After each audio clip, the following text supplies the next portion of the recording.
right, we'll start this bulletin, viewers, with some breaking updates coming in now. Republic has accessed the details of the border management protocol. Despite grave provocation, the Indian Army adhered to the protocol of not opening fire.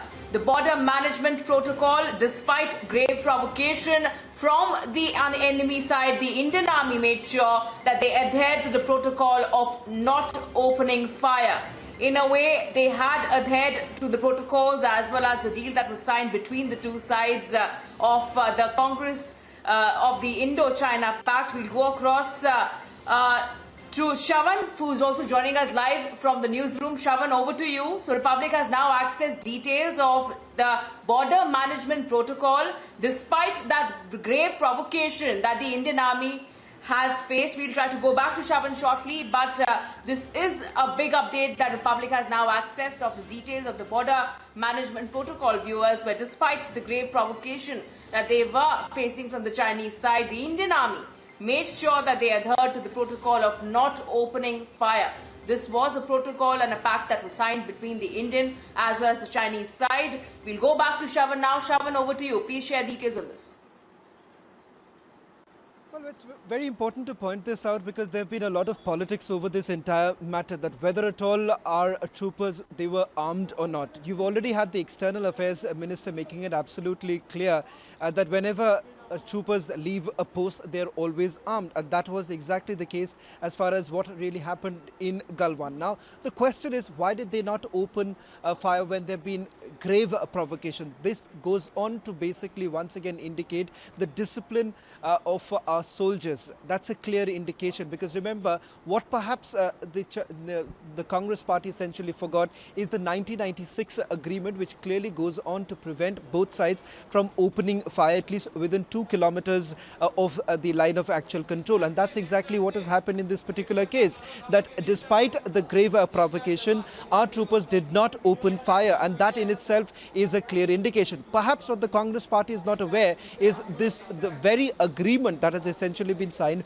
by both the countries. And let me just quote from the very agreement that has been signed. And what does it read? It basically goes on to say that neither side shall open fire, cause biodegradation, use hazardous chemicals, conduct blast operations, or hunt with guns or explosives within 2 kilometers of the line of actual control. This prohibition shall not apply to routine firing activities in small arms firing ranges. So it's very important to point this out, that how does this actually operate? On the one hand, you've already seen politics being played over this entire matter. The fact that you're questioning as to what really happened on the intervening night of 15th and 16th.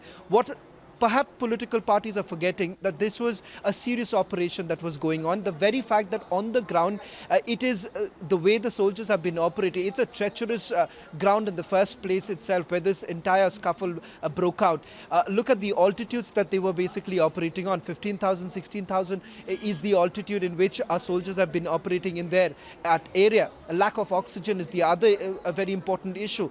Why did we lose so many of our soldiers? The very fact that all of this was actually happening on the ridge line, which in itself is slippery, and the Galwan River, which was actually flowing, where many of our soldiers were essentially pushed. That's the reason why you're looking at this sort of casualties. But at the same time, look at the discipline of our army itself. We followed the border protocol management itself. Unlike the Chinese, where they've not even followed the disengagement policy that is in place. On the 6th of June, when both sides had a disengagement policy in place, that agreement was not followed by the Chinese. And that's a clear example of what really happened on 15th of June, when the commanding officer of the 16th Bihar Regiment went to the Chinese and told them to leave that very place, or leave the very camp that they were in at that point in time. But the Chinese did not follow. On the other hand, as far as India is concerned, despite the kind of provocation that came in, Indian Army basically stood their ground. They carried out the soldiering, which perhaps you and I cannot even imagine the kind of difficulties